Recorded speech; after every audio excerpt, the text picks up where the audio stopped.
This government meeting is brought to you by Eastworks and our local cable subscribers.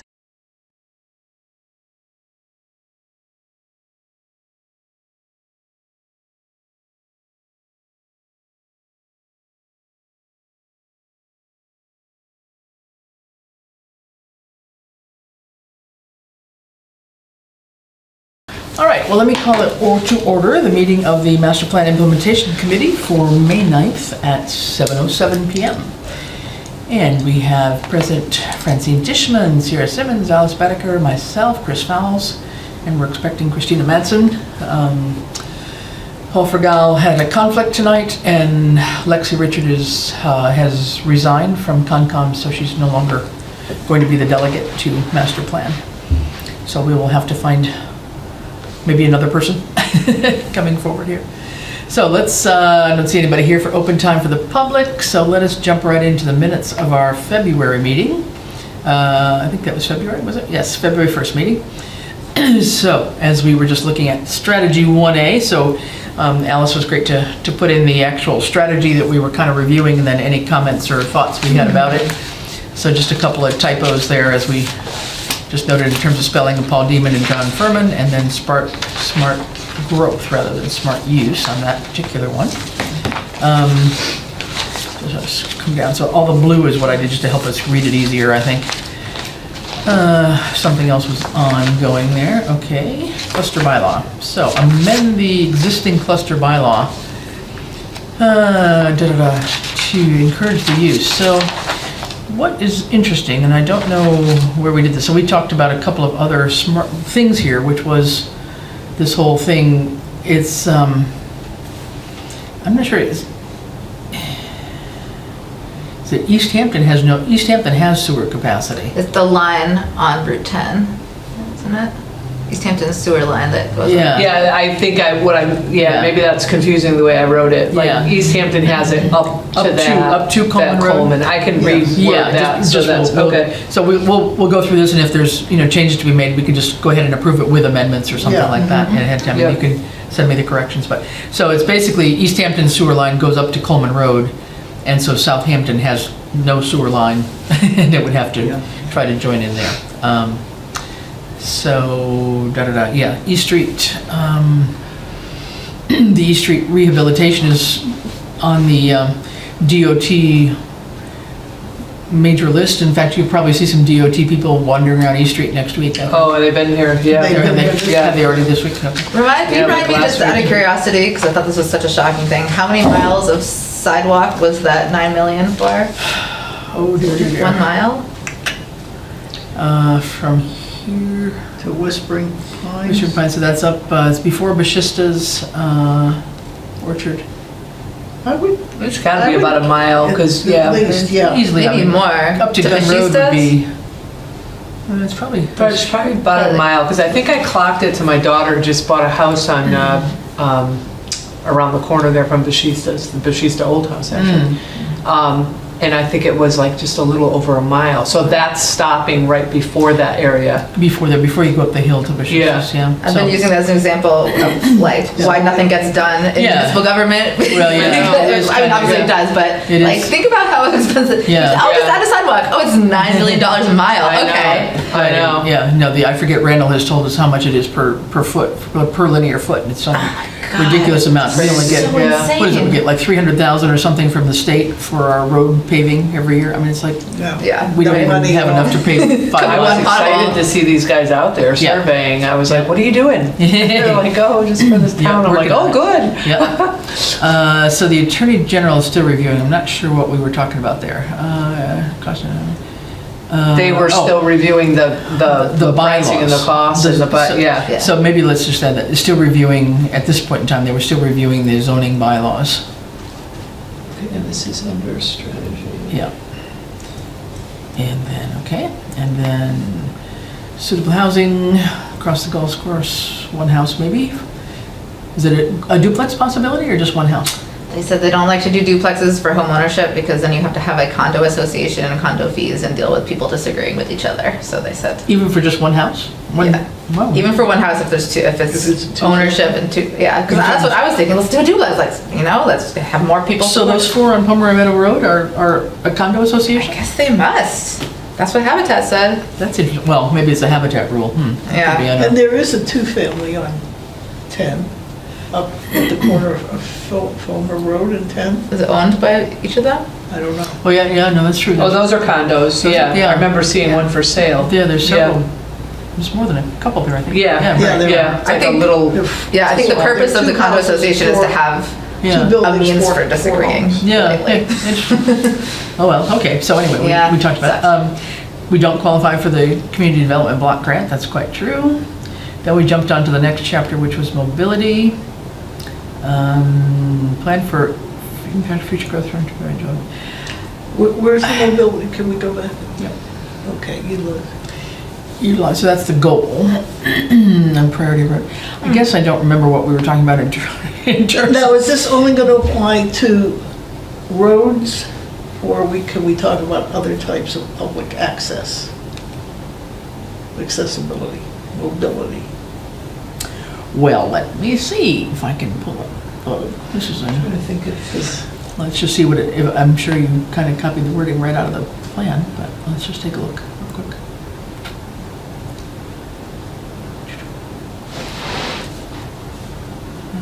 Hello. Too much narrative in here. Mobility's done a 5, right? Okay. Priority roadways now. That's what it just looks like here. points for Yeah. land uses on priority roadways. Interconnected bicycle network. So it's controlling entrances and so Right. forth, so. Okay. I mean, that will definitely be impacted if they do go ahead with the the Cumberland Farms purchase there. Yep. Oops, hello, all right, come back. Because my point is, well, it's too late if it's not in here. I'm sorry, what? My point about access in the parks. I mean, there's a lot of grant out repetition there here. for that, right? Maybe elsewhere. Is someone I'm talking about accessible access to the park, at Conant Park, Oh, from the parking lot to the tennis right, no, courts. that's more walkable access. That's probably more under the recreation Okay, tab rather than this one. Okay. Although, could fit under We'll figure it mobility. I out. don't Yeah. think it's one of the strategies in okay. this particular Okay, just chapter wanted to though. make sure it was covered. Yep, Okay. yep. So plan for future growth, well, some of that'll be dealt with hopefully in the next few months, we'll see. Some of that area, like you say, right across from Cumberland Farms. And then work with Mass DOT to request easements for exclusive trailing where appropriate. So again, I guess as there are new developments that happen, that will be happening. Traffic calming, so if anybody hasn't been up and down Pomeroy Meadow Road, you know we now have a 20-mile-an-hour speed light kind of thing, so, which is maybe a tad slow, but it's okay, so. There's one on the other extension too from Gun the Road school. Extension. Yeah. Yeah, so Yeah. we ended up calling that entire thing the school zone. So Gun Road Extension had not been included before. It was just Pomeroy Meadow Road, and those two that were there are terribly old, so that replaces them. Well, I don't know if the other ones are going to get taken out or not, but these ones are functional at least. Okay, anything else? So I think we need, before we get to 8.3 here, we need a new title. So this one is land use, would be the title of that chapter. And I don't know if we only did 8.3. Looks like it. Kind of funny if we. What was it, land use? Land use. is Oh, there's the name of the 8.4D also right there. Yeah, but then 8.3 and 8.4D. So we did those couple, and I don't remember.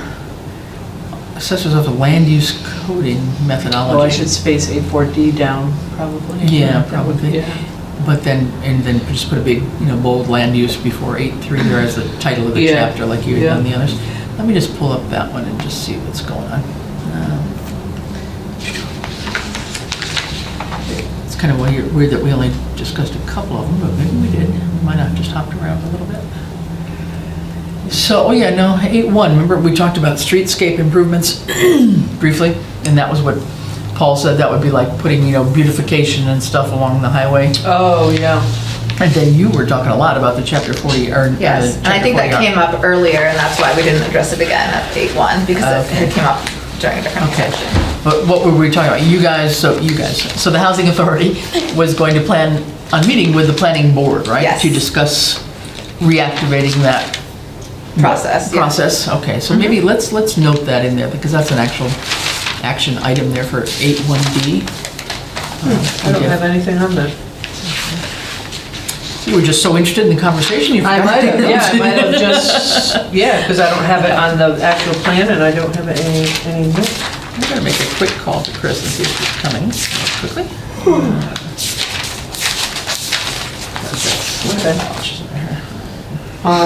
Okay, what one was that? That was 1D.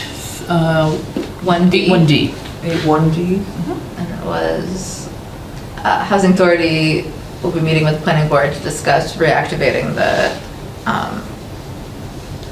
or like revisiting smart 40R district possibility. Who's doing that? Say it again, I'm sorry. Housing Hi, Authority it's and Chris planning Fowles board. calling. How are you? Good. I'm wondering if Chris is coming down to the master plan meeting.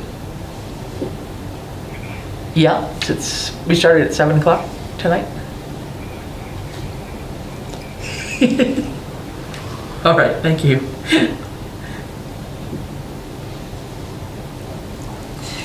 So that one, okay, and then the 8.3C pedestrian connections to town hall. So this is part of the other. I think we did that one. That was in your thing, though. I think, was it not? 8.3. 8.3C, was that in here? It's a little different one. So that is true, but this one was 8.3C, the connections from existing facilities such as the school to major residential areas. Okay, well, I mean, essentially what's going to be happening too, and there'll be DOT people out, is working on that, mapping out that new potential sidewalk from Route 10 all the way up to Gun Road Extension. So the DOT people are going to be out there next week taking a look. They were there today. Were they too? Yeah. Okay. So they're working and getting all those mappings and things done. So that, just to say that progress is ongoing with DOT. There's progress made through a grant with DOT to make a shared path bikeable sidewalk from Route 10 to Gun Road Extension. So that takes care of that. Okay, good. From Gun Road to where? Route 10. Route 10. Yes. Okay, thanks. Bye-bye. That's okay. Bye. Yeah, she's on her way. Okay, and then some medium, long-term goals. So the Complete Streets program, that's something to still be looked into. And I guess there was some deadline. We have to keep an eye out for any kind of a grant application that we could try on that. So that's basically it. So Cool. with that, Move to approve minutes with amendments? with amendments, okay, I have a motion, and can I have a second, please? I'll second it. All right, all those in favor? Aye. Aye. All righty, perfect. Good. All right, well, thanks for that. So tonight, we were going to try and work on chapters 2, 3, and 4. See how far we can grab here. Let me find these. So much narrative in here now. Come on. Strategy 1, strategy 2. Okay. Economic development. All right. Big enough? Everybody see it? Or not? That's good. All right. Okay. So, economic development, chapter 2. So, let's see. We have a goal here. Establish an annual or biannual agritourism day. Strategy 2.1a. So, all I know about this, I guess, is that since I live next door to Fletcher Farms, they have their kind of open house based on, Cabot cheese and all that stuff that goes along with Cabot cheese. So they do kind of an open farm day, Right. usually sometime in June or July, I'm thinking. So there is that happening at one local farm level, which is looking at both the dairy side as well as the, the crop side at their plant stand and all that other kind of stuff. And definitely they do other things during the pumpkin season too, when they've got a lot of kids that come in and do the tours or go out and pick your own pumpkins, and they also oftentimes have the barn open for them to go and visit the animals as well. So on a small level, it's happening. Yeah, and Christmas trees, right. So on a small level, that's happening. I wouldn't say that it's a formal agritourism day kind of thing, because I don't know of other farms that are participating in that. I mean, I think the idea would be that you'd have people that might circulate from farm to farm to farm or something. Go see some horses here and go see the, whatever, the goats over there and who knows whatever. So I don't know, but anyway, I think we could say that there's some attempts at that Well, the Agricultural Commission, I mean, should be. Who's on that? Yeah. Well, the Fletchers are, the Bashistas are. Yeah, they're both on. They're both on it. Charlie Kinnicky is, Steve Cowley is. Who owns White House Farm? Oh gosh, you just said That's that. okay, sorry. On Miller Avenue, I'm going right. to quiz y'all with all the facts. And how many miles was that sign? Yeah. Right. So there are a lot of smaller vegetable farm type farm stand places, but is nothing really organized as come to Southampton and do X for a particular day. It'd be cool if we could combine that with like celebrate Southampton Day, have that like later in the afternoon or something. Be interesting. I don't know. I mean, right now apparently they're having trouble even finding the little the animals to come, the petting zoo, quote unquote, the farm animals to come for Celebrate Southampton. The person who used to do it, Nikki Touchette over on Middle Road. They're the ones that have all sorts of animals, from alpacas to that place, longhorn cattle, Donkeys. the donkeys and everybody else. Apparently they can't do it this year, but they're the ones that usually come That's back. one of my favorites. So anyway, we won't belabor it. Zoning and land use policies, amend the table of use and permit certain types of retail businesses that are designed. Okay. Well, we just had some sort of an amendment on the table of use at the town meeting 48 hours ago. I'm not sure if that included that, but when we get through this, I'll pull up just to show that we actually have some zoning bylaws now on our website. So that is something that's helpful. Intent or purpose statements for all zoning districts to integrate land policies. Consider eliminating existing industrial zone districts. So, yeah, I'm pretty sure there's nothing happening on 2C. I don't think anybody's talking about it eliminating the existing industrial zoning district, which is basically Marmon Keystone, I believe, is industrial right there on Clark Street, and then the other one is J&E down toward Valley Road there. Those are the only two sort of real industrial zoned things, and a little bit along Clark Street in general. Is that something they want to do? On 10. Interesting. Who? Lyman Tin Mill. Oh.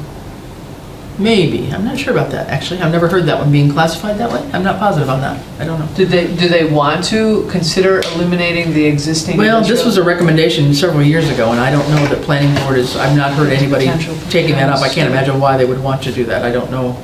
They're, for sewer, to relocate it in an area. I can't imagine anybody pulling up their business and relocating. No. I mean, it would be more attracting new business in. They'd have to grandfather leave these people I would think. where they are. Yeah. So I think, what we can say is that, the zoning bylaws have been completed, they've been approved by the Attorney General, and they now exist they're codified, and they exist on our town website now. So we can sort of combine 2A and 2B there without knowing the great detail, without Paul here to tell us some of this stuff. But permitting process, single point of contact, according to permits in town. I hear a light coming on. She must be here. Isn't that part of what they were Hey, hi. talking about? Somebody forgot. I am so sorry. That's okay. Hi, Christina.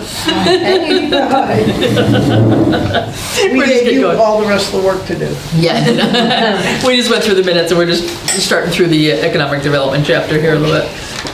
just trying to see where we are. So welcome. The zoning thing that passed the other night, wasn't that something about making the permitting process easier? Like they were like, now you only have to go through the planning board, not the select board, or something like that? I think so, yeah. Is that But really no, you have to what go it is? through the planning board, not the ZBA, Not the ZBA. not the zoning board of appeals. So Okay. they have done some modifications with this, table of contents, table of use. The zoning board did make some of these modifications the other night at the town meeting, but So what is that one for? Let's see what's down there. it'd be two, I don't know which one that would be. Maybe it's gonna be something later. Yeah. I think it's up in, more in 2B, don't you think, or maybe? Develop intent or purpose statements for all zoning districts Yeah. to integrate land policies with districts.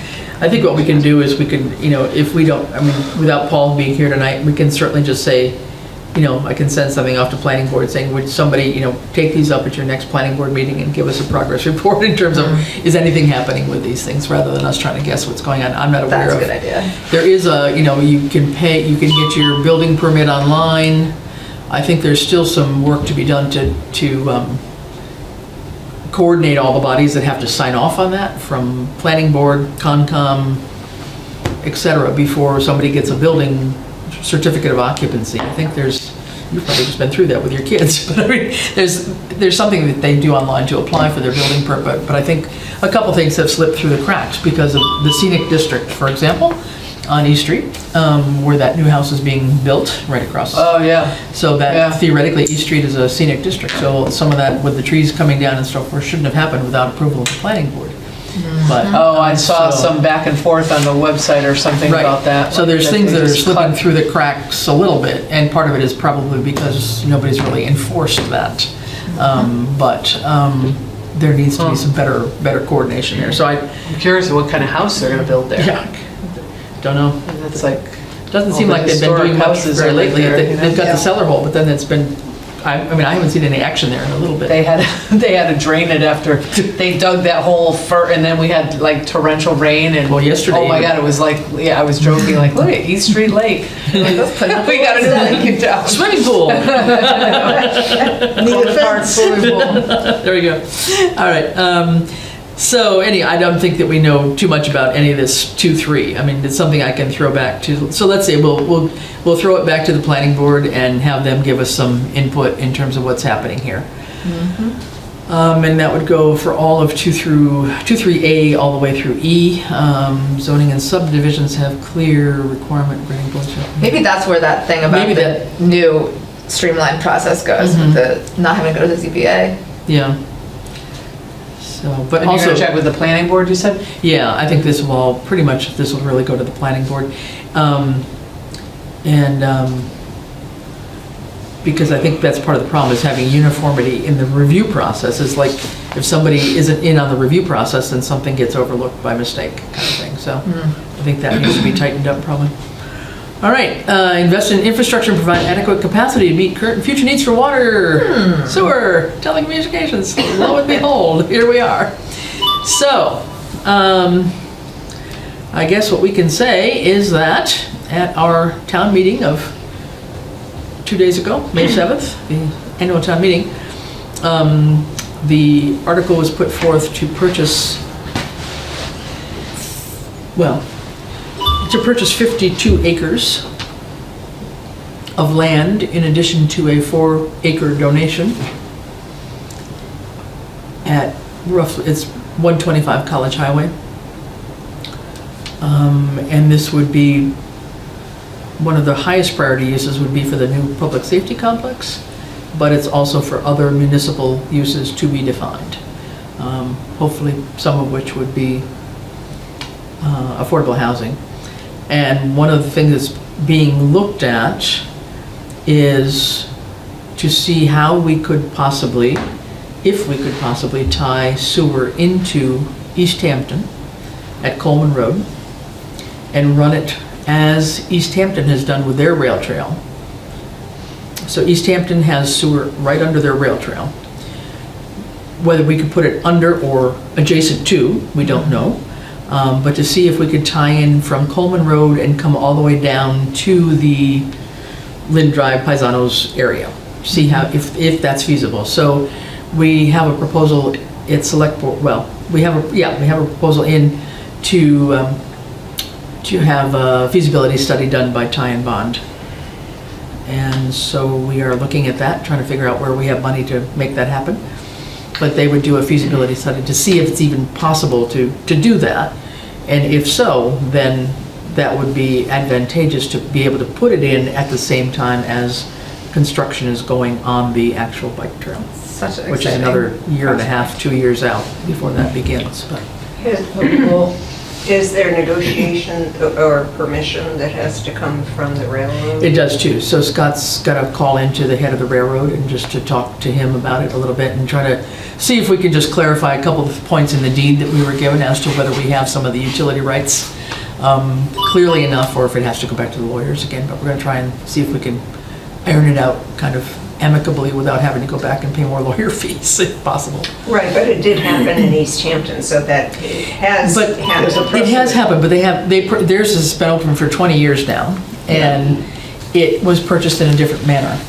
So we had to purchase the right-of-way under a rail banking agreement, which allows the railroad technically to come back in and repossess it in 99 years or whatever, which is never going to likely happen, that they will ever activate that railroad again.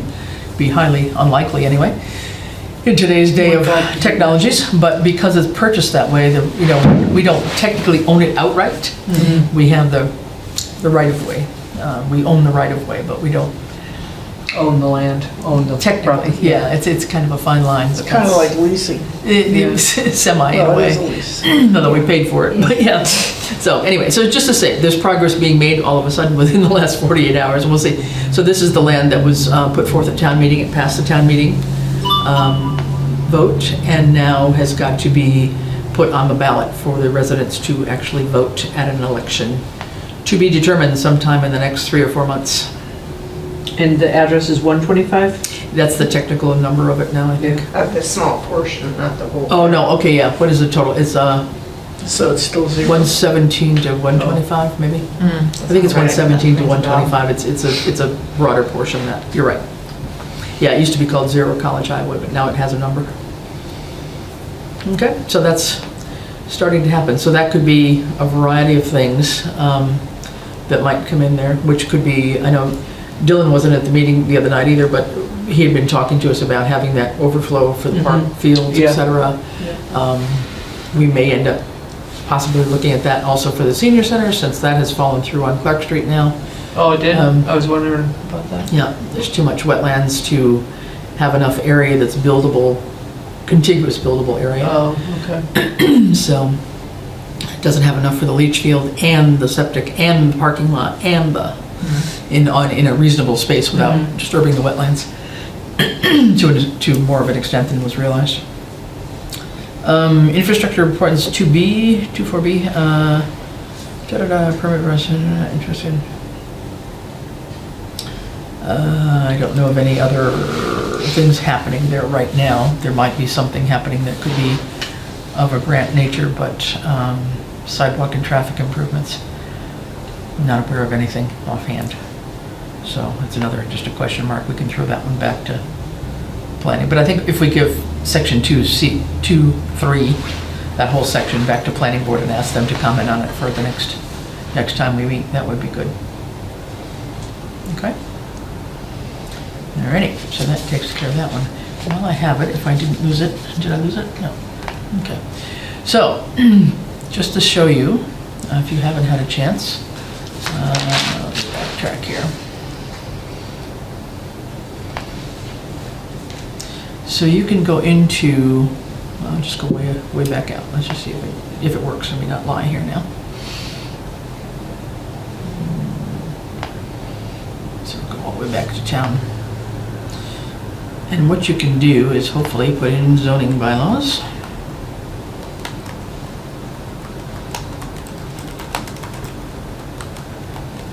Better give me there. Yes. Okay, so it should be easy enough for people to start searching things. search that actually functions on a website. That's very rare. And I guess I might have to put in cluster again, or it shows cluster in here somewhere. Down below, it's all here. Yeah, So you have to go to you the. gotta go to zoning down here, I guess, yeah. So it does allow for, get out of here. Let me just put in cluster.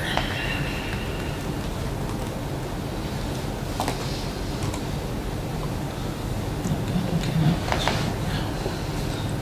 There we go. Okay.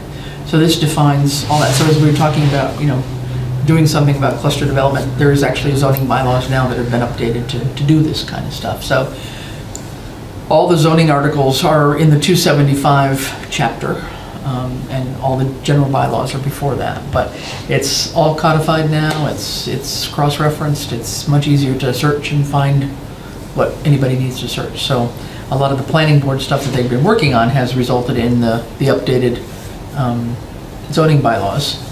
And then we've purchased the program to actually, this E-Code 360, to codify them both. So, just to say that there has been progress since we last met, because that was what the Attorney General was reviewing, was all this bylaw stuff, and that's all completed now at least, which is 3 cheers. Okay, so, chapter 2-ish. Chapter 3, somebody walked in just right in time. You know what I'm gonna do, Chris? Yeah, come on over. So I gotta look at your small screen. Yep.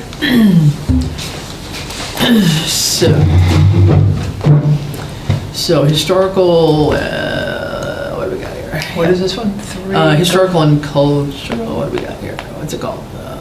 Historic and Cultural Resources, number 3, chapter 3. So, future use. Municipally owned historic properties such as the Old Town Hall and Fire Station. Well, we've been working to keep the properties intact. So last summer, there was a complete work on repairing, replacing a lot of the rotten wood around the window panes, the cornices of the Old Town Hall, new painting, keeping with historic standards, I guess I would say, but feel free. So that's at least to start preserving some of the outside of Town Hall, keeping it there, because if there's any building probably that would be of future use or maybe future development, somebody that might want to come in and try to do something with it, like has been done with mills and so forth in East Hampton, it's probably more likely the Old Town Hall than it is the fire station. Yeah. And then most recently, with the Historical Commission, Chris and I have put together a proposal for a historic preservation grant to do some, hopefully get some money for repointing the outside brickwork, where a lot of the mortar has come out Of Old Town Hall. of Old Town Hall. So The Town Hall building? Yeah. Old Town. Old Town Yeah. Hall. So the current police station. Right. Yeah, but we will know that maybe within another Oh, yeah, month. we're in the new one. Right. Like, We're in the old library, in the old, whatchamacallit, primary school. Yeah. So hopefully we'll know that within a couple months whether there's a grant on that. So trying to keep the Old Town Hall together has been a focus over the last 6 to 8 months, 9 months. Not so much on the fire station one that I can think of offhand. So at this point in time, and we really don't know. I think somebody asked the question, it was at town meeting, right? Yeah. It's like, what are you gonna do with it? It's like, well, I don't know. I mean, Well, I Not sure. thought of walking all the way back around after I just sat down, but Yeah. really, nothing can be planned until they're vacated. Correct, You yeah. can't make any future plans. Right. Without knowing at least a timeframe, which right. they'll Yeah. become available. Right. So, But at some point, completely up in the air I know. still. yeah, sure. And at some point in time, though, Historical Commission had lessened their objection to even tearing down the fire station, if need be. You know, keeping maybe the original facade, the center part, that's kind of the part of the Or original even facade. not, that, but Or even not. that's so changed, transformed from the original. too, So if there's anything that's going to be saved, it's most likely the Old Town Hall rather than this one. But anyway, just to say that it's had a little bit of work done on it to try and keep the Old Town Hall kind of intact. But yeah, so 318, yep. I think the question was at town meeting, was their thought of selling this building. That was Oh, that was it, question. that was correct, yeah. And being on Yeah. town property, I don't think the building can probably be No, sold. That's a good point, too. I wasn't even thinking about that the other night. Yeah, good point. So, yeah, it was kind of an interesting question. It's like, I wasn't ready for that one. It's like, you're way ahead of me in terms of... Well, that's jumping the gun, really, Well, but it's no. a legitimate question. Sure, it is. It's a good question, but it's like, oh my gosh, we aren't even thinking that far ahead yet in terms of what that possible, future might be You for that can't. building. The commission has been asked any number of times. Yeah. There's just no planning that can take place. Yeah, so, yeah, and trying to move the fire people out in the interim while we're trying to hopefully get money and build a new complex. Again, you've got to pay to move them somewhere, find a building big enough to put in their apparatus. I mean, there's nothing nearby that makes any sense. I mean, they've looked up at, kind of behind hydroponics up at Red Rock Plaza there's a big warehouse there that Harley used apparently. But I asked the fire chief and he said the doors are way too small. I mean, they're And what not. about the ceiling height? The ceiling I height- mean, for the trucks? Yeah, ceiling height from the outside doesn't look too bad, Yeah. but the doorways are quite narrow that you Yeah. couldn't even put an apparatus in there, so. Anyway, it's just an extra cost to relocate a whole fire department and all its apparatus while you build something, so they have to stay put unfortunately for a while until we get this squared away, but. Okay, 31C, this has been a hot topic lately, I think, right? Historic district, thinking of East Street in particular, so go for it. Did somebody come to your meeting finally? Yes. Okay. Oh, can you say a name? Aaron, Aaron, maybe? yeah, yes, it was Aaron. Next door, and a butter to the current The house construction. that's being built? Or- Yeah, Yes. to the house being built, and a butter to it. Is it the big house or the little green house? So little tiny house. Okay. Yeah. Yeah. So should I put the? No, just say one of the abutters. Okay. Yeah, one of the abutters came to the historical commission meeting asking about it or whatever recently or something. Well, I think the concern arose due to trees that had been cut. And so her question, who did she approach first? I'm not even sure. She ended up at historical commission. She went to the planning board meeting, she was at the joint planning board and housing authority meeting that I was at, talking about that tree that got cut down. Yeah. Yeah, so that's where she started. Yeah, and she'd written to me as well, so I was the one probably that directed her to historical Right, commission. and she has done some research.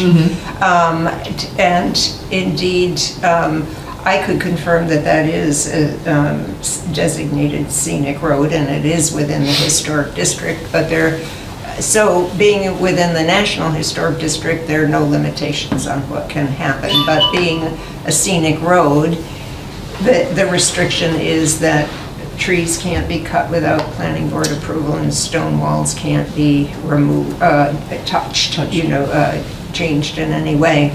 So, let's see, Bob Kozub, the chair of the commission, spoke with Randall, and there was an email chain too that you sent to me, between Paul Demond and Randall. And I sent out the chapter, 40, section 15C or something, on designated roads. And indeed, it is a designated scenic road. Yeah, I think we found that, Lucy had found that, I think at some point in time in the minutes of Old Town meetings, that East Street is actually a designated. 74. Yeah. It's in the annual. So 1974? Yeah. So trees can't be cut without permission, trees and what else was it? Stone walls can't be Stone walls. moved around, or, you can't take a stone from them or add stones to them or do anything with them. Without who's? Planning board. Planning. Another thing that came up in that meeting was that, so right now, we only have the state's scenic byway law statute, but we don't have our own local scenic byway bylaw, which would enable us to have more recourse when something happens. So the local, More explain a little bit specificity. about the local historic district, right? So that's part of the issue, isn't it? Right. Well, we do not have any local historic districts in Southampton, and they're very restrictive. Well, the town would set the restrictions, but in Dedham, where my sister lives, for instance, well, I think it's even stated in the chapter, paint color can be determined or restricted. Windows can't be replaced, they have to be restored. It's quite limiting. And it has been felt I don't know whether it's ever been tested, not in the time that I've been on the commission, as to whether people would accept that, but it is very limiting, and so it's never, in my almost 20 years of being on the commission, has not been put before the town, but Erin was thinking she would pursue it, and if these neighbors are interested in that kind of restriction to maintain the historic integrity of the neighborhood, they would be the only ones to object, I would think. They would be the ones on East Street. I mean, Alice, you're one, and one of your family members. Yeah. So it would be the residents Across the right on street East now. Street, just from here to the library, probably? Well, Or- a local historic district can be of any size, Okay. even a single building, Oh. apparently. Oh, no kidding, okay. Yep, so that would be determined, and if, my point of view is if a group of neighbors wanted their East Street, for instance, to become one, then they could work toward that, because you and I would like East Street to probably be, Yeah, have somewhat, restricted, but Yeah. May it not. doesn't impact us. Sure, yeah, exactly. Now, remind me, because up on High Street, there's a sign, right, about entering the historic district? National Or Historic. National Historic. So there's one there's one at the railroad tracks on East Street. Okay. And there's one at the cemetery. Yeah. So it's this area that's National Historic Okay. District, and this is listed on the state inventory to Okay. Macris. Okay. Then there's also one over at where the Lockville The dam is right across from was. Sheldon's, Yep, yeah. so those are our two historic districts. Okay. The cemetery is listed on the National Right. Historic Register as well. So they have some restrictions, but nothing at all, really? Yeah, you can't get, to my understanding is you can't get government funds, or either federal or state, to alter the structures if you're going to change them. But if it's private, if a town, for instance, here wanted to tear down Old Town Hall, there's nothing to say, as long as we're not applying for federal or state funds, there's nothing restricting us from doing that. We could level it, Even though it's within the Yeah. state historical district? the National Historic. National Historic District. There is, though, some situations where, in order to get state, this is what happened to the building where I work in the Community Music School, Springfield. Because we got a Mass Historic Commission grant, they made us enter into a preservation restriction in Yes. perpetuity. In perpetuity. So it could have happened, is there certain buildings here that have that restruction? Or we haven't had that happen? We have no, I don't believe there are any buildings that have, historic buildings that have ever received federal or state funding. Wow, not bad. Yeah, interesting, yeah. But if you get that one for, what was it you just applied for? That's a term Yeah. preservation restriction of 10 years. Okay. Yeah. Which Andrea, my sister's an architectural conservator. I mentioned this to her and she said 10 years, that's all. Not very historic at all. And so she said, that's not something to be concerned about at all, that Yeah. most are in perpetuity, Yeah. so. Okay. So we'll see. So basically, right now, we have no local historical district defined in the town of Southampton, but there might be some interest in creating something on East Street if a resident or two wants to explore that. So given what just happened down on East Street, I have a feeling that this one homeowner is going to try and pursue this a little bit, at least Yep. with the neighbors on East Street, and just talk about it at least. So what Bob also reported is that he was told by Randall that it had never been enforced and they were not going to enforce it. So Sounds about right. that needs to be changed. So that's an issue then. Can that be that arbitrary? No, of course. No, of course Well, not. that's what I'm saying. So Yeah. Yeah, but if it's not enforced, somebody's got to Yeah. be the So the enforcing. point is though, probably, I think you started to say it, there is no bylaw. I was gonna say. So, and this again would not be a general bylaw, I think this would be probably a zoning bylaw. It would be. So again, this should be something the planning board, I would think, would take back up and think about, do we want to create a zoning bylaw about about scenic roads, Right. right? It's the scenic road part, Designation. scenic road designation part that has not been written down and enforceable, because that came up not too long ago at Select Board on Manhan Road, where Eversource was gonna come in and put in new poles and tear down a bunch of trees, and Yeah. I swear to God, every resident of Manhan Road showed up at Select Board meeting. Yeah, I remember that. So, yeah. Well, it is written in the Master plan, it's in the master And plan. it's in Town meeting. annual Yep, report. annual report. So it is there. Yeah, It so is. they've been designated. We know which areas have been designated as scenic areas in town. There should be more signage to identify them, which is lacking as well, and that would be more of a highway department Didn't we thing. talk about that? I thought in one of these goals about the signage Signage, for yes. designation. I don't know if it's in here or not. Yep, down at the very bottom. Yep, Yeah, yep, right there. So I So- brought that up at Historical Commission. Which one? What are you? 2H down here, Signage of roads designated as scenic. and the locations Oh, between yeah. the roadways, Yeah, right? yeah. Yep. And it was quickly pointed out to me that that is not in our purview. It's Select Board, Planning Board, and Highway Department. So I got foiled. I thought it would be a perfect way to put some of our budget into signage. yeah. Well, why couldn't it be? It could be, but it's not listed, and we had an objecting member. Oh, So I couldn't really defend it, So right? when I does, mean, it when does doesn't- their term expire? Just so done. There we go. That was like one of his first actions. Okay. Anyway, But it can be pursued, it should Yeah. be pursued, because Sure. it is important Yeah. to keep what Well- has taken place to yeah. so much in town over the years just goes by the wayside and is forgotten. Right, and that's the purpose of us on this committee, is to try and keep things alive and let people know, am I in, oh, I'm in it, sorry. Yeah, like someone may have thought twice about cutting that tree if they had saw a big sign there, It's in here, is this right? the same, like, we looked into getting solar put on our house, and the solar people told us we had to check with the tree warden.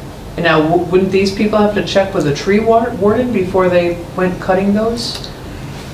Like, why is it okay just to? It should have really been the planning board, rather than the tree warden, but yeah. Well, yeah, I don't know how active the. Well, tree unless warden is. unless they were saying that you needed to cut down trees in order to install the solar, then you would, I think, Have to check with them, that would be the That might difference? be it. I would Yeah. think so, yeah. I'm trying to think, Because that was the answer we got, you need to cut down some trees. it must be in We don't wanna do that, the so. original plan rather than in our update where the designated roadways are, right? It's probably not in the update we did, but in the real plan itself. So I want to put in here, one of the things that we're questioning, and I just want to Yeah. check on the wording. Yep, go ahead. So does planning want to adopt a bylaw to, Would have to be, ask planning to consider a zoning bylaw for, To enforce, maybe? yeah, to enforce- define and enforce scenic road Designation. designations or Compliance, scenic road designation in compliance. compliance or something like that, yeah. Yeah. I don't have any, I'll send it around to you. Oh, maybe this, is this it? Hang on. Hey, that's very much exactly I never know what my- we're looking for. Well, there's a little bit of it. Let's see what's here. 73, so, town meeting, 5 roads. Okay, East Street from College Highway to the Manhattan River Bridge. to the redone bridge, then, Yep, right? yep. Rattle Hill Road. Russellville Road from Red Brook to the Westfield line.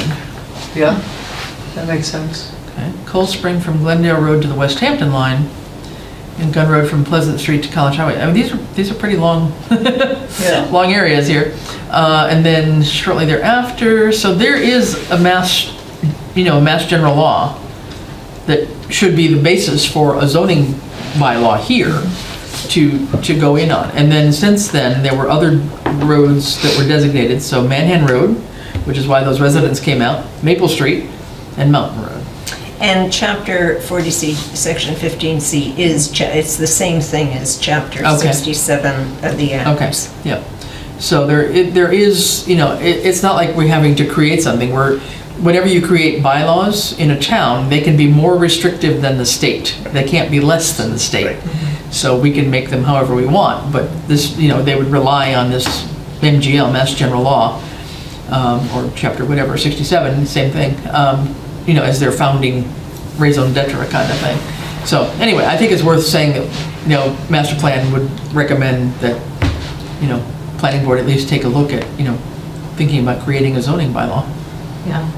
And is it otherwise unenforceable if there is no bylaw? I think so, pretty much. I mean, isn't that what we ran into, Francine, with some of the police stuff? I mean, unless there's... the issue, People just keep passing the in buck. many instances for Ian, is Yeah. if we don't have a bylaw, then they, It's it can be seen as very arbitrary, Right. to try and enforce something. So I think unless you've got something that you can hang your hat on and say, hey, here's the town bylaw, you're getting a warning this time. Not before you cut down the tree, you educate people that they have to go to the planning board, number one. And so there, again, as we talk about online permitting and getting a building permit, that's another one of those checkoff things. It's Right. like, is this a scenic road? right. Somebody What's this needs gonna to do to the, somebody needs to be looking to at the that. East Hampton, sidewalks and all that going up? With The East Streets. To East Street? Yeah, Maybe that would be grandfathered in. Yeah, I mean, that's something as we get into talking with DOT, how because that. I would how that imagine they're gonna yeah. have to do something. Right, because they're gonna be widening that, or at least resurfacing East Street. Yeah, but that plan started after 1974. True. Yeah. So I don't think it can be grandfathered in if this was Mm. The state- designated in yeah. 74. Yeah, Okay. probably not. And what does this one say? The one that we have in place, What I just- Massachusetts, The one I just had up. yeah, that I you don't think that can't. rating had anything super specific in it, but It does not, it's very vague, it just, if you Googled in, or searched for chapter 40, section 15C, it's Yeah. just a single Yeah, paragraph. you can just type that into your And what does it URL. basically say? That you That you can't cut down trees. Trees. Without, or alter stone walls without Oh, approval of the Okay. planning board. Yep. We've got that. Yeah. already. Yeah, So basically, most of the reason for many of these bylaws is obviously to define some of the parameters, define some of the terms, and then say who's enforcing this. Mm-hmm. And if you violate it, then what are the fines? I mean, that's usually sort of the structure of almost any bylaw. Mm-hmm. But, And I think maybe in that email chain, that was the point that Paul Demond was making, which I didn't understand, but now from this discussion, I Yeah. understand that without a Southampton zoning bylaw, it's hard to enforce. yeah, I mean, it's like we created something, but then there was no follow through Yeah. to finish the process, is what it For seems 50, like. for 50 years. Yeah. That's about time. It's an anniversary, right? Time to do something. All right. Well, let's move on. building there, is it a private person that owns it that's building that, or is The it house. Yeah, I don't know So, whether it's a developer I or... don't know. or is it so I'm wondering if it's a builder that bought it and then is gonna sell it? or- Do not know. Not sure. Yeah. Okay, so we'll keep on running. Points of interest map.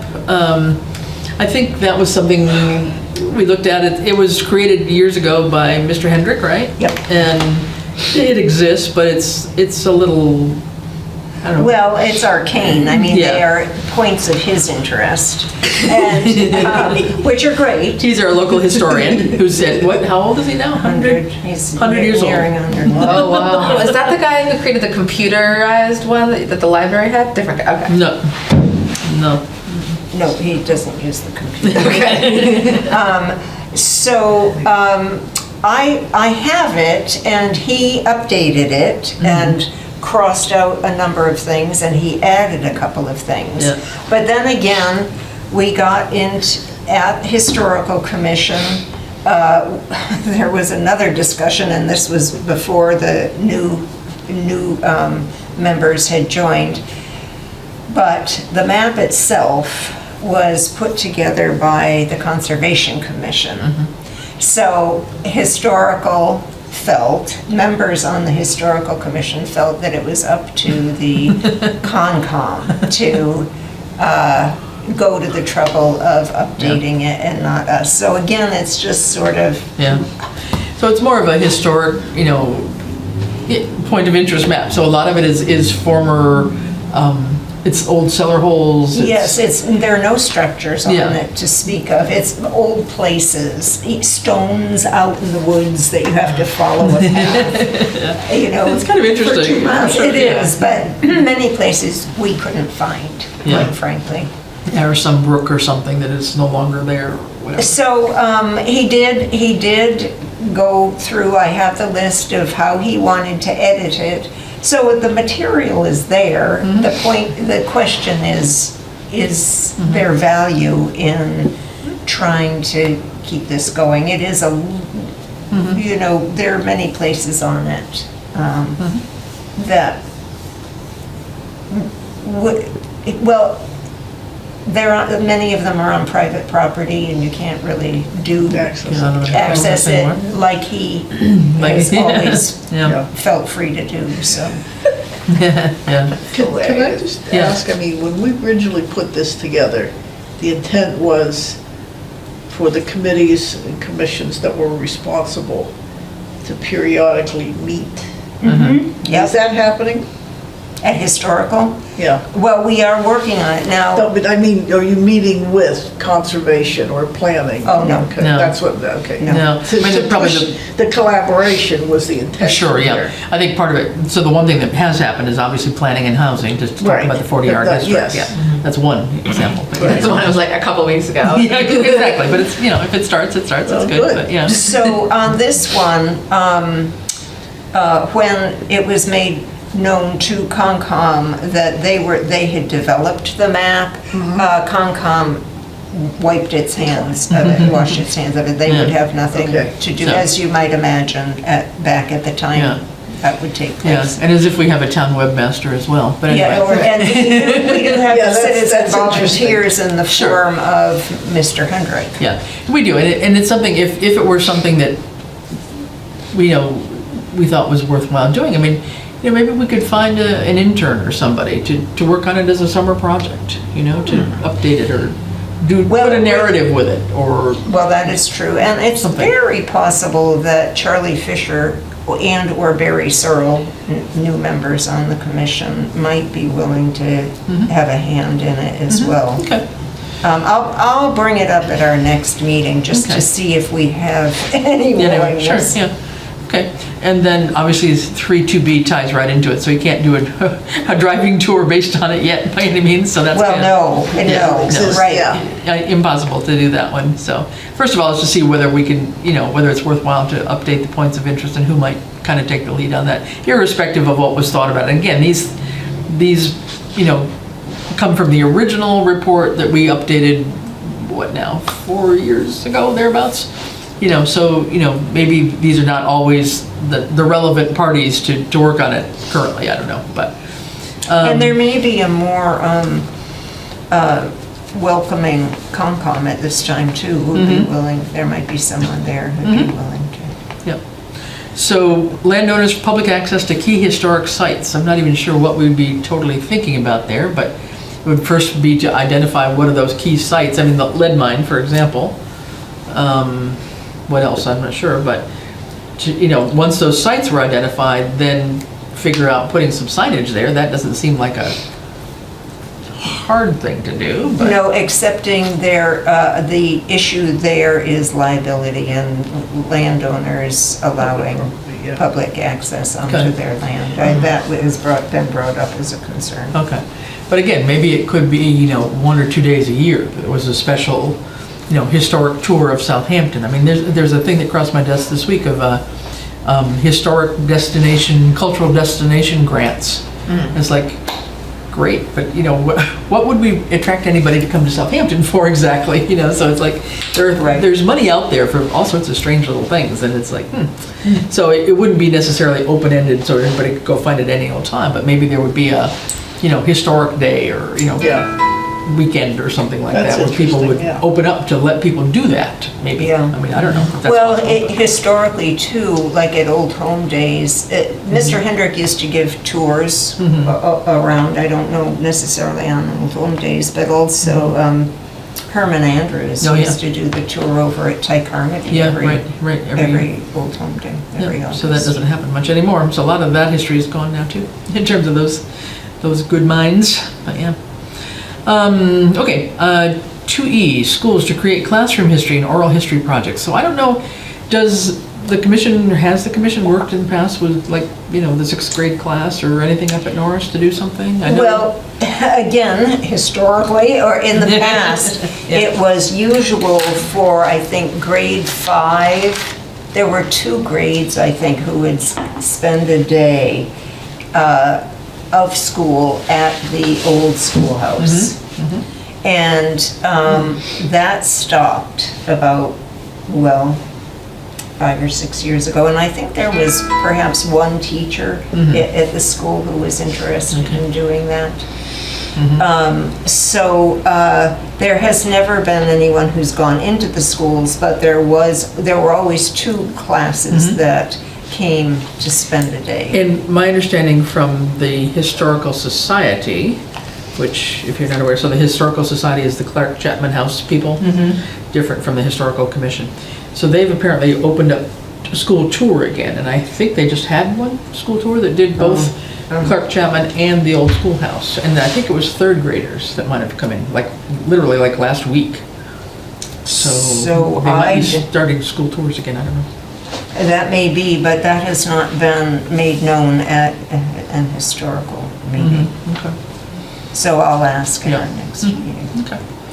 Anyway, so things have happened in the past, but nothing new happening there. Okay. I think the historical photographs and all the historical links, the library has still been working on those. I think they've got a whole historical resource section. When you go onto the Edwards Library website, they've put a lot of stuff in there. So that I think Yeah, and is, that's a very nice it's a very website. nice site, and I think yeah. I'm not sure if it's finished yet, but it's definitely been worked on. Yep. Is that, who's the person who's done the bulk of the work? Johanna? Johanna's the director, but Okay. it's a Carol somebody. Yeah, I was Oh, gonna say Carol, Carol right. somebody. But is she still there? I don't think so. I don't think so don't either. think I think so. she moved on, Yeah. retired maybe. Yeah. So, summary of the history of Southampton on the town's Wikipedia entry. I don't think I've ever looked at our Wikipedia. Do we have a Check it Wikipedia right entry? now. Take a look and see I what's think Gary and Jay's house is on it Oh, yeah? as Southampton, like the center of Southampton. Now, before the Historical Commission collapsed because of lack of membership, I did bring that up, and Bob sent me some material that had previously been written. And I know that's in my file. We did not pursue it because, as I said, we lost membership and the commission came to a standstill, but that's, Yep. There is something. Yeah, there's yeah. nothing So this about is where, the history here. yeah, where the 2 guys are living now. The house that just got repainted right across from the town hall, right? Yeah. So right. it's a woman and man, Gary and Jay. They Uh-huh. live Okay. there. Yeah. We have a What couple they're fast facts here. Huh? In 2008, we were voted as having the best tasting tap water. In 1964, Ted Kennedy crashed a plane into town. Yeah. That's all we got. But just as Orchard, that's it. Claim to fame. Well, they forgot Still one then. imagine. That's all that's there? They forgot filming oh. Who's Afraid of Virginia Wolf at Yeah. the Red Basket Grill, which Yeah. then was Opa On Opa. here? No, it wasn't it? Oh, Red Basket became Opa Opa. oh, Restaurant. became it, yes. So the Red Oh. Basket Grill, back in the 60s? It's funny, I just came across It was the filmed life- there? Yes. Yes. Wow. So Who's Afraid of Virginia Wolf with Elizabeth Taylor, Richard and Burton. Richard Ah. Burton. They were Really? in Oh, I gotta go Southampton. watch. I gotta watch that again. They That's were cool. in Southampton. And you will know, the outdoor scene, the drunk highway scene is right out in front of what was Opa Opa, the church. Oh, So wow. you would recognize that, and then they move on down toward the cemetery. We gotta update this page then. And I just came across the Life magazine that featured that. There's this huge Oh, wow. image of Elizabeth Taylor on the front of it. Wow, it's that's up in the cool. attic. Hilarious. Oh, goodness. All right, so cultural activities, so cultural council and activities publicized by the council. So publicity hasn't been a whole lot, but the cultural council is active. And I can tell you in a little bit, so this is 3A, Southampton's Cultural Council. Maybe we could get them to do the points of interest map. There. Yeah. You can find this in a Is second. Make it that- fun.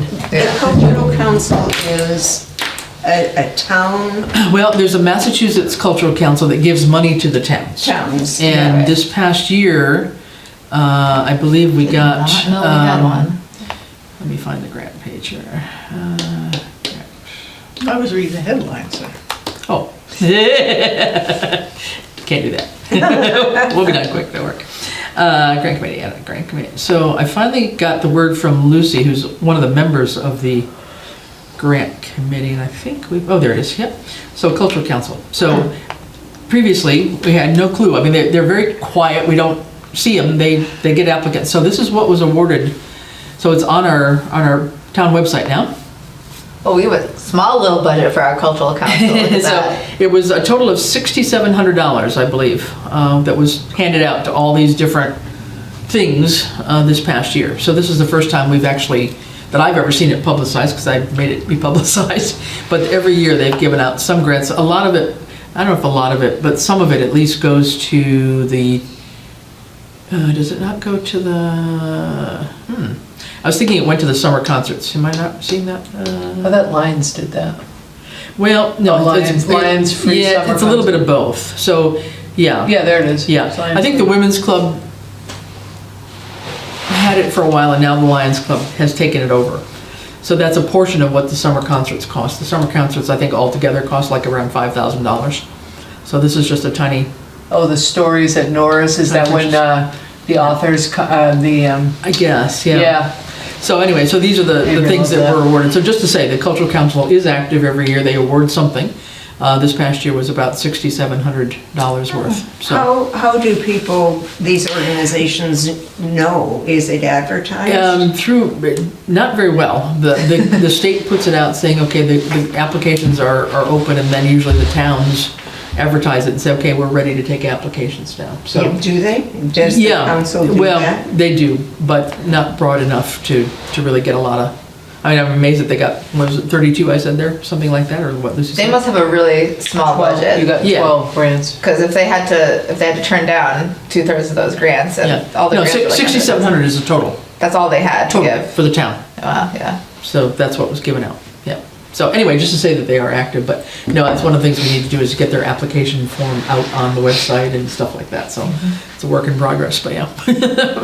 So opportunities and sites for display of residence and student art. So, I don't know much has happened along that way. Well, we got Robert Floyd Gallery. Oh, yeah, okay, well, yeah, Photography's art. that's true. We do have that art gallery in town, yeah. That's Yeah, true. but that's It's not- not really It's not students sort of and a residents. public. Yeah. Yeah, yeah. It's a little It's bit different. commercial. Yeah. Where could you do it? Library. Maybe the church, the library? Library, school, probably. Big Y? Maybe they would support something like that? Maybe. Locally?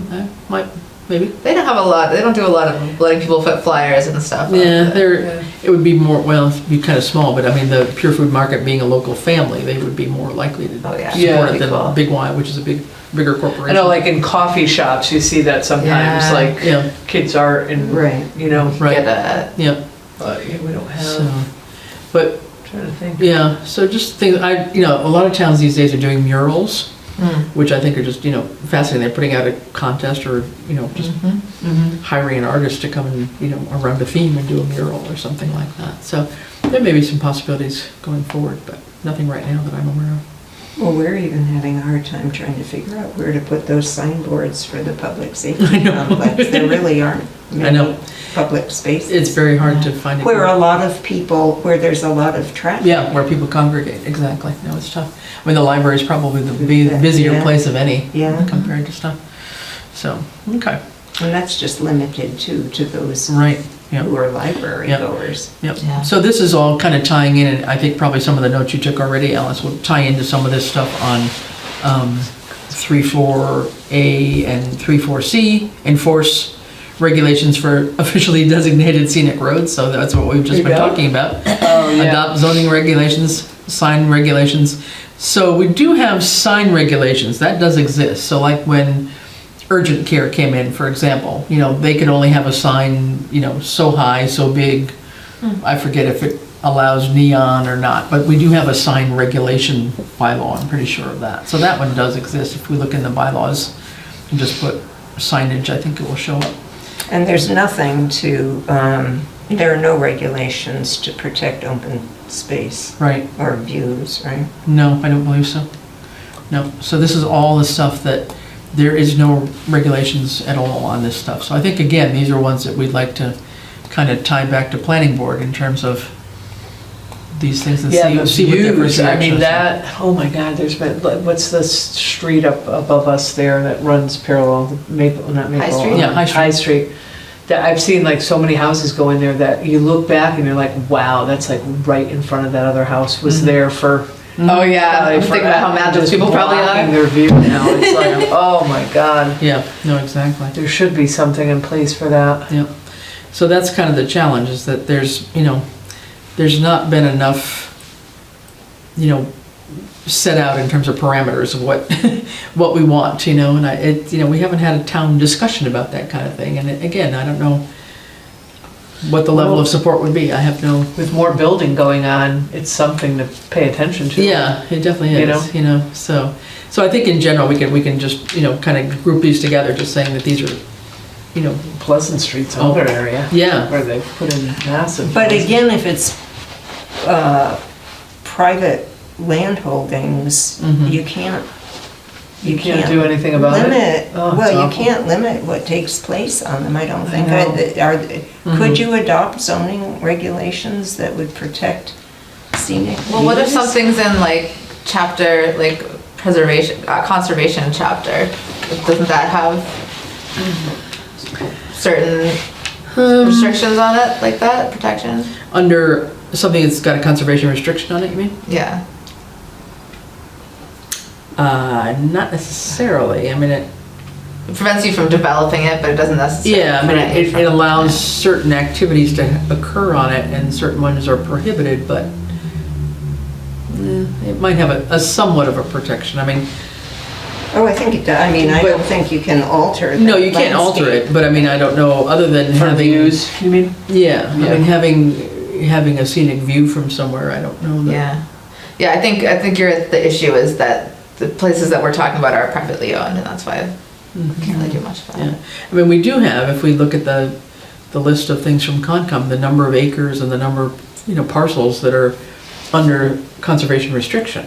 There's some that are under the ag preservation restriction, and then others under conservation restriction. So there's, a fair number of places where we've tried to, put that in place, but I'm not sure, I mean, that's really it's the homeowners themselves, the landowners themselves that want that to happen.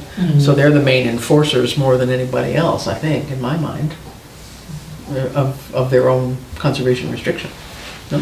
Well, the conservation restrictions are strict guidelines of what can take place or Right. what can't. So on our property, I mean, we can't do anything to alter that road frontage. Mhm. It stays wooded now Mhm. in perpetuity. So there isn't, and it limits the amount of tree cutting that can take It does it too? place. Okay. Yep. Okay. So they are, I think they're pretty restrictive. Yeah, so, I mean, we do definitely have some, but I mean, there's no other, just tying into the historic districts and those, Yeah. the designated scenic road stuff, there's nothing that's Mm-mm. in play, unfortunately, on that one, so. All right, Cindy was gonna try and come tonight, but I guess she didn't make it. She was gonna come and talk to us a little bit about open space, but, I guess the main thing we can know, let's see how much is in here. It's quite a bit. There's a lot in here. Do we not have an open space? There or isn't actually, Concom? there's not well, the Concom person, so Lexi has quit Concom. She's quit her job also. She was the town clerk, no, town treasurer, collector, assistant Yeah. clerk for the treasurer. So she quit her job. She's got a job in East Hampton now, and for some reason she decided to quit Concom as well. So with that, she's no longer the designee, so we have to reach out and see if there's anybody else who wants to come on the committee.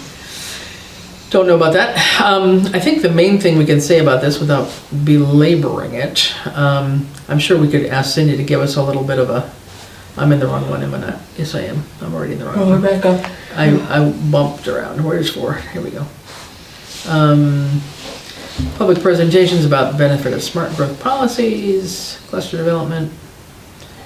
So ag preservation. So I'm not sure that anything has really happened that much on A and B, for example, at this point in time. But under D, so this is part of the new Mountain Waters project where the Glendale Ridge, the Hamels vineyard and farm area is going to be under an agricultural preservation restriction. So that's, Part of it is, and part of it is conservation restrictions. is it? Okay. yeah. Well, so maybe it's the vineyard, maybe that's under APR? One side of the road and the other, I think. Oh, There's yeah, the you're right. I'm difference. sorry. You're right. So it's the farmland that's under APR, I think, and the conservation Our side. conservation restriction might be the vineyard itself. But anyway, just to say, it's up there. We can. Yeah. So the Hamels, the Glendale Ridge Vineyard, is newly coming in under. Part of their land is coming in under the Southampton Agricultural Preservation District through the Mountain Waters Landscape Project, which has pretty much been concluded. I mean, they're tying up loose ends on it, but that's been supported by the Kestrel Land Trust. And who's it through? Say that again? Agricultural preservation through, The Mountain Waters Landscape. It's just called the Mountain Waters Project. Mountain Waters And Project. They got the landscape partnership. Through grant. the Landscape Partnership Grant. Yes. With assistance or in collaboration with Kestrel Land Trust. And I think it's only part one that has. It is, yeah, there's 2 been parts to it, yeah. Yeah, so there's a huge, I think all in all, it's something like 730 acres of new land to be conserved in Southampton alone. And there's a little bit that spills over the mountain to West Hampton, Montgomery as well. So it's over 1,000. It's over 1,000 acres altogether, but 730, I believe, are in Southampton, and that's just happened within this past year. So there's been major progress on that. Some of it will close and be finally completed in terms of all the paperwork that has to go to that to make it, official before the end of June, at the end of the fiscal year. And then I think the second phase of it will have to occur after July in the next fiscal year. So that's been a major. and that just is saying that nothing can ever be built there, Right. other than keeping it farmland. For the agricultural preservation district, Right. basically, yeah. It has to be working farm. Working farm. Working yeah. farm. It's not just idle farmland. Yeah, Okay. yeah, and if, should anybody ever decide to take it back out, it has to actually go as, back to the Mass State Legislature to do that, and then that doesn't usually happen.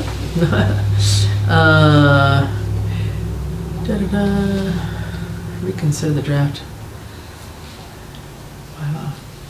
Residential bylaw drafted, I don't know, I have to ask about that one, I don't even know I don't remember that one at all. Open space residential development bylaw. I don't know that that ever made it into the new zoning things. I don't think I've heard anything about that. So that would be just a question to ask about, I guess. Prioritize list of key open spare parcels for acquisition, space parcels for acquisition. I'm pretty sure the Open Space Committee has developed, they've got a set of criteria from just some of the natural features of the land, wildlife corridors, all sorts of things. So they've set up certain criteria to then take a look at quote-unquote vacant land, open land in town, and try to classify which ones are very desirable or important to try and conserve. And then that has led to conversations with landowners to talk about, what do they want to do with their land in the future. And that's how this whole Mountain Waters thing has come about, basically. Yeah. So Yeah, that- the word vacant should be, I it know. drives me crazy. I know. No land is vacant. Nothing is vacant, I know, exactly. Yeah, so that has been, I can get you some more wording if you want on the Mountain Waters thing to fill in the blanks there if you like. Is for to be to establish a relationship with the existing land trust, so the main one is Hey, Kestrel. Kestrel, Kestrel look at Land it. Trust is our main partner. Only partner. The only for partner, now. I think, right now, Yeah. Kestrel Land Trust. Yeah. So that has been a They're a real big one around here. very solid partnership, yeah. They've really taken a big interest in Southampton this past year. Yep. Update the open space plan, it's probably coming due in another year or two. I'm forgetting when. 2012 was the last time it was updated, I think. No, it's been done one more time since I've been on. It has? Good. I'm thinking it was like Must have been 2017. 17-ish Yeah. or Done every 17 or 5 18. years. Yeah, well, I was late, but I think it got done from what I remember. Yep. So part of And it was- who did, that's Concom, right? Yeah, it has been Concom, yes, to do that, but I think Open Space is gonna take the lead on it, and they have permission in their charge, I think, when they have to do this update, to enlarge their committee temporarily to include more members to help draft the open space. So when the master plan was developed, we had no open space committee. Did we put that in? We put it in, yeah, Okay. because they existed at the time we did this Right, update. Yeah. Right, okay. Yep. It had scenic vistas, so priorities and scenic parcels.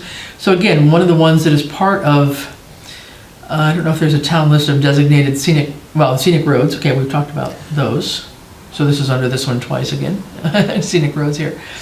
I don't know about expanding the list, but we know what the list is because it's been written down. But parcels for scenic preservation. So what I'm thinking about is on top of Pomeroy Mountain. And that is one of the parcels that is going to be included in this landscape partnership. So when you look at Pomeroy Mountain and you see that little, almost looks like a haircut, those little single trees right along the top of the mountain there. So it was owned by the Garrick family. That is going to be part of this whole landscape partnership thing. So should we hopefully have abilities to access the top of the mountain, that will be just an incredible view of not only Southampton, but the entire valley. So there's some things in the works, just to say that that's, again, not totally concluded, but that's part of the hope that's happening here. Okay. Inventory of farmlands with ownership information. I don't know if the Ag Commission has done that. They probably know who most of their farmers are in town, but there's so many, there's some of the, the obvious bigger farms that are active, dairy, horse boarding farms, horse riding farms, whatever, but there's so many backyard farmers, shall we say. People that have got a few goats, a couple alpacas, God knows how many flocks of chickens we have in town, but everybody's got eggs for sale, right? So, I don't know how much of an inventory they have, but I think that's something that, maybe they have a clue on, I don't know. I wasn't aware of this one, so I'll bring that up. That's what, Which one? I'm sorry, backing up to 4.3B. It is the Historical Commission that's in on expanding designated scenic roads. That was another objection, but it's right in there, so. Yep, okay, yep. Work with farmers to develop marketing materials to promote agriculture. There is just one brochure that the Ag Commission has produced on their own a few years ago, which is down in that little cubby hole of brochures right by the treasurer's office there. I don't know that they've done any more to update that. I think that's ancient, isn't it? It's probably pretty old, actually. Their page right now. Educational materials, public meetings to hold conscious. I don't think any of that has been happening. There had been in the early actual plan itself from 2013 or earlier, there was an idea of having a weekly farmers market basically in the parking lot of the old town hall. If I'm not mistaken, there was a whole design about, creating a farmers market. Oh, that's right, there was a And contest. somebody has asked me about that lately, isn't there a farmer's market? Why isn't there a farmer's market? It's like, well, it's not an impossibility, but, some of the larger places, like the Bashistas, like the Fletchers, like some of these others, they've got their own stores. That's the argument. They don't want to come. But now, since this time, there's been a lot more, I think, smaller producers of something, around that. So Maybe they can still have their own. That would Yeah, give them- but it takes somebody to, to lead it, Together. to lead the charge and create that, and where would be And it the takes enough ideal people place. to come out and make it worth their time and money. Well, exactly. But, so it's, I've had just a resident ask me about, is there not a farmer's market in town? I think it was a new resident. And I said, well, not per se. Got farm stands, but not a farmer's market, like on Saturday, go to the farmer's market like you find in other towns. Doesn't say it couldn't happen, but it's not on anybody's radar at the moment. I feel like we don't need it because we have the East Hampton one. Like, I feel like it would be redundant and it would just have less traffic because there's two of them. Yeah, maybe. I mean, because I know some of the Southampton people go to the Florence one, for example. So they, Or the Northampton. Or the Northampton. Sometimes they go all the way to Amherst. yeah, I mean, they go and exhibit all their stuff there and sell it Yeah. there. So, I mean, there's nothing to say. I mean, you can have, Monday's Southampton, Wednesday's Florence, and, Yeah, just have Fridays, it whatever. I mean, yeah. And then they have like crafty people there too. Also, yes. Like some of them, geez, up in Maine, they had like music and Yeah. they make it Right. it's a funky little thing to do. and, Sure, you know. yeah. So Do it at that's, Clint Park. nothing has been happening on that anyway. The one on 4E, hang on a second. Yeah, 4E, I guess I'll have to say something about this. So locations and parcels to be used as a town-owned community garden. So being part of this little fledgling garden group, so we have been working hard at clearing the old Grange Hall area, which is across the street from Town Hall here. So you got Robert Floyd on the corner, you got a Brown House, and then there's been an eyesore of nothing but giant weeds for years. Oh, yeah. Vacant Vacant land. lot. It used to be the Methodist Church, old Grange Hall. We own the land. And so over the last year and a half or so, our little group of Good Earth gardeners has been working hard at trying to get rid of the invasives and try to control the property at least. The idea is that the upper part of it could be maybe planted for veggies for the community cupboard use, and then keep it open for wildlife, wildflowers, pollinator type stuff. But so we're still working at it. So just to say, there's a work in progress. It's been a challenge. We get free wood chips dumped by one of our local tree cutter guys. Mr. Shea comes in and dumps a nice load of tree chips for us when he chops up his trees. So that's providing something to keep all the weeds down. There's a great stand of milkweed in there actually, and some blackberries and walnuts, a few other things in there, crab apples. And who's the group? What do you Good guys- Earth Gardeners. What is it? Good Earth Gardeners, GEG. All four of us so far. and conscripts that we can drag in. Have you established the boundary of that? Working on it. So we know, we have the map, we know where it is. We need to notify the landowner exactly where he is, because right now the landowner is, the guy in the brown house has lived there for quite a while when this was just weeds and just vegetation. So they've been slowly extending their lawn, so we need to just make it known. But as town-owned property, I've talked about it with our town administrator. He thinks we're on okay ground because it's actually town property that you can't really take it over. So, Yeah. but we need to What is notify. that called? The 20-year squatters' rights? Well, Yeah, but we need to, do a formal letter of notification on that. But yeah. But also you could make that into garden too, right? I don't know how much land it is Yeah. that he's taken over, but Well, it's the whole, everything that's been, everything that he hasn't taken over, let's put it that way. Yeah, so going all the way back down toward the police station. So it's quite an area right now. But you mean that he's, no, that we've tried to, No, I know, Yeah. but I'm wondering how much area he's, I'm not sure. I have to get out there and see where the pins are exactly, yeah. So anyway, last couple, reduced road salt policy. I'm pretty sure that is happening with the highway department. I think that is already in place.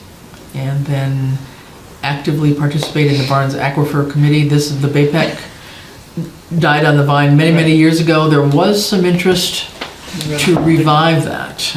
Dan LaValle on Planning Board had a big interest in it at one point. I don't know if Planning Board has picked it back up again, but it was a topic for Planning Board to consider whether they wanted to revive the actual committee that was the Barnes Aquifer Protection Committee that was not only Southampton, but they included East Hampton. 5 towns. 5 towns? Okay.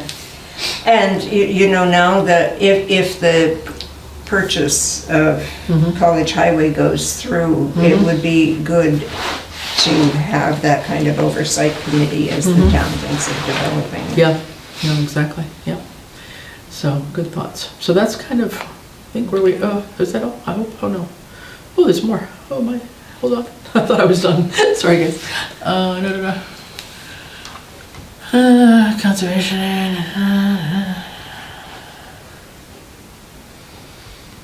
Well, I think some of the the rail trail there, that's been, yeah, the rail trail's been being worked on. So currently, right now, I mean, it's under the design and engineering part to, get that all planned out, and it's still got another. This is what it's got a year and a half at least, I'd say, to go to finish all the design and permitting and whatever, with maybe sometime in '26 that construction could actually begin. But a lot of the design and permitting and all the regulations that have to be met is underway by the engineering firm that we've hired, so that's happening. I don't think we looked at those, did we? No, so under 46B, there are some existing trail maps, again produced by Concom, but many of them are out of date. They're on our website as well. There is a new trailblazer group that is formed to help Concom do some trail maintenance. Yeah, there are signs over on Lyman now that are fairly new. Oh, really? Oh, okay. They may have, started putting in some trails over on that one, yeah. So there is some work happening there.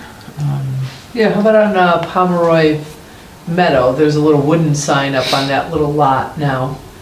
Are there so trails actually in it, the meadow? To be done. So that's actually a combination. That property is actually managed by the Water Commission. It's a watershed property, watershed protection property. Yeah. However, the Good Earth Gardeners has taken it over as a wild meadow. So nothing to be planted on it as well, which is also one of the conservation restrictions that are part of it, but also just mowing it once a year, not having it mowed regularly, and then just letting things grow up. So there's some birdhouses in there, there's some understory bushes that have been planted in there, just to create a good habitat for pollinators and just birds and wildlife in general. But there is possibility to make some trails in the backwoods area. And so that's something that Open Space has been talking about doing with Friends of Open Space, I think. So that could be happening. That abuts the gun club, though. It does, yes. Could be a little dangerous. Could be a little Scary. dangerous. Oh, really? Oh, yeah. If you walk far enough, yeah. you'll hear it for sure, but then, yeah. So I think that's pretty much where we are. Current environmental inventory, I don't know about that. No, I wouldn't- and what does that even mean? I'm not even really? sure what that means. Yeah, some of these, the way these were written way back when I didn't. Right, well, it's PVPC. PVPC that did it, and some of the things they I know. wrote up, it was just like filler almost, I know. that seemed unattainable or Yeah.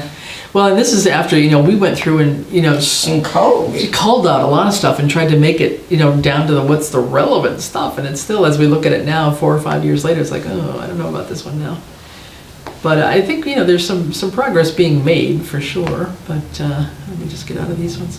I'm not gonna worry about that. Yeah, we're not doing too bad on these things. There's some things happening, but I think we have to have more active engagement from planning board to really keep on focusing on this plan, and that's why, it helps to have Paul, if he were gonna be here, do that. But we'd also have, both Dan LaValle and Stephen Johnson on the planning board, and that's a big help to keep pushing some of these things as well. Well, they push all right. Yeah, they have their own ways of doing that. I just wanted to show you, I believe it's on here. Oh, wrong one. That's you. What do I want you for? Is Stephen the select board rep or separately planning board? He's I think he's elected to He's the actually planning. on the planning board, as is Dan, both are. Okay, so they're. They're both reps. And who is the select board rep on planning board? It's actually Stephen, the two, Stephen is. So we made, those that were already on the board, we made them the reps as well, so I we didn't see. have to have a double thing. So, for example, there's, so here's the Manhattan Meadows. This is gonna be the old map, because now it's been redone. Manhattan Meadows is being redone with a new little bridge down there. They've moved some of the, areas, but this is, so some of Is that this- the one off East Street? Yeah. There we go. That would come in at- That's a nice little trail. Yeah. So this is probably now an old, yeah. Right. Right side up. More or less right side up. Not quite. One more time. One more time. There we go. Yeah. So there's hard copies of these, again, down in front of the treasurer's little displays area there, but, so there are these things, which I think, personally, I think they're great, I think Yeah, I've actually referred to these Yeah. when I was looking for But places there's to Yeah. walk. not when I a first moved lot here. of them, so, Yeah. not sure what. Like that scripta, is that? Zipta. Zipta. Zipta, okay. Zipta. Yeah, so this is kind of the overview of some of the trails, so we've got, Like I never knew that was a walking area. I take Tatum there all the time. yeah, well, and that definitely has hunting on it too, so. Yeah, I run into a few. Wear your orange vest. Yeah, I Yeah, the day I stopped going there was the day I found shell casings in the field. do. Yeah. Pretty I much, thought, oh my. yeah, so they've got. Yeah, I've think seen it's- some of the guys come in when we're walking out with the dog, and I'm like, Mhm. hey, Yeah, so just to say that, these are, don't shoot me. there's things like this, I mean, not everything is mapped, unfortunately, so there's more mapping to be done, but. Where's Whitmore? Where's that? Whittemore's off of Pomeroy Meadow, I can't remember the name of the street. Is that up? on the right-hand side, I think. You have to Right. turn off. After, of. it's a little cul-de-sac area, so it's after What's the no? Miller and David Street, Miller Avenue, David Street. Keep on going, there's like Right. there's a white fence with some horses maybe there on the right-hand side. And Past shortly that. thereafter, I think it's actually called Meadow Lane, or Meadow, That's what I was gonna say, Meadow Lane? but then I thought, I think it's Meadow Lane. Yeah, it is. There it is, Meadow Lane. There it is, Meadow Lane, yeah. So you go in, so it's at the end of a cul-de-sac. It's a very small little place, but it's very, very nice little tiny place. Yeah. But a lot of wetlands around this town. Yeah. Yeah, and then the other one that's mapped is the one up on, so like, for example, Clearwater Conservation is not, Clearwater Woodlands is not mapped at all yet. So this is the listing And of, where is that? that's the one up on Glendale Road, right Glendale. before, not too far before the winery. Right across from Miller Yeah. on Glendale. Oh, yeah, I go there all the time. Yeah. Yeah, I've actually ridden my bike through there. Yeah, so this is conservation lands mapped down here. So this shows, at the time anyway, some of the conservation areas that we had, but there's at least 2 or 3 that are missing on here now. And then. There's there's a newer one, or a new sign anyway, because that's why I knew it was there on Pleasant Street to, Alice Brown, probably. yeah, Yeah. yeah. Yeah, it's just. That's a nice long That's been, trail. it's a new signage that's put in there, and they had done some, forest management plan in there, so Yeah. they've cut Yeah. it correctly, and they put in marked Yeah. trails now, I think, Yep. so. It's a I pretty think long it's looking trail. better in there too, so yeah. So just to say, I mean, we've got, we do have a few things in town that might be, our hiking areas and so forth might be of use to some people, that would attract people to come to town. This is the one, backwards. all of our trails are very short. Yeah, Yeah. they aren't terribly long, correct. And So, none of them, I don't think, are to views, like up mountains and so forth. Yeah. Maybe Oh, that one Yeah. goes up to the Pond, pond out there, yeah. Right. Alder That Pond, one's a yeah. nice one too. like Yeah, almost off of beautiful. Russellville Road area. Yeah, that's Actually, lovely. off of Former all the way up, yeah. Yeah, so, yeah. Yeah, we've gone there a bunch of times. Yeah, so anyway, so that just shows that we've got a few things on our website, so that's why I'm trying to keep people focusing on our website. Is there something up on Pomeroy Meadow right before you get to the intersection of going into East Hampton on the left? Did I see a new sign there? Real Me, yes, that we've just purchased some land, that's the Courtney property. So that's an Upper Pomeroy Meadow, another watershed protection area up there. Yeah. Is it walkable so you can Overseen by walk it? Water Commission. Yeah, I think that's another water commission, yes. Can you walk it? It's, I don't know yet. I thought I saw a sign there the other day and I had never noticed it before. Yeah, it's fairly recent, I mean, it's within the last, year or so? Year that it got concluded, I don't know, Last year. yeah. Yeah, I think like the sign. Yeah, I'm not sure. I've never noticed it before. I Yeah, go by there all the I don't time. know that there's anything out there for trails per se, I mean, I think you I could don't probably even walk know where around. you access it. Yeah, I'm not 'cause- sure. Have to check in with the water commission guys, Yeah. would be the main thing. Send a note to the water commissioner and just, or the water superintendent and so. Anyway, well, thanks, guys, I think it's. gotten Move through to this part. adjourn. All right, got through this part. Thank you. So we'll call it quits for tonight, but thank you. And Yeah, sorry. so I think, if I'm not wrong, this person over here across from me is going off the committee as the at-large member. Her term is up, Yes, she tells me. yes. Uh-oh. So we'll have to also We have to be, find out for sure, Well, our yes. terms are up today. well, we can be reappointed. Yeah, I'm hoping to go off historical. So anyway, so we have to figure out how we get members here. We need some at-large members. We have some that are designated from various committees, but there's a spot for like 3 or so open at-large members. Quitter. Get someone from the agricultural commission on here too. You could re-enlist. Yeah. Good, yes. She could, but we won't Yeah. push her. But no, it's true. I mean, the Ag Commission, I mean, it's great to have somebody from Parks. We had not Yeah. anybody from Parks for a long time. Pull in somebody from Open Space for that matter. I mean, there were certain committees that were kind of listed as the desired committees that are, most frequently impacted by this, that ought to be kind of keeping in I touch. think But Paula, who's on Parks with me, is on. she was for a while. Yep, she I think did. she's still on it. She came in for a little bit under Parks, but not for long, no. So anyway, so we'll work on that. But I think we'll just try and, this has gotten us through 6 chapters, so there's 2 more chapters to go. I forget what they are, honestly. Must be 7 and something, 6 and 7, I don't know. Have we done mobility? Yeah, we did that the first time, so That's what I thought. there's a couple others that we'll work on. But anyway, so let's just say that we'll wait for like a quarter or so and have another meeting, whatever. We are now May, we had our meeting in February, so I don't know, June, July, August-y time, maybe? August, September, sometime in there maybe. We'll try and set up something, okay? Sounds good. Good. Have we unrecorded? Yes, let's adjourn at.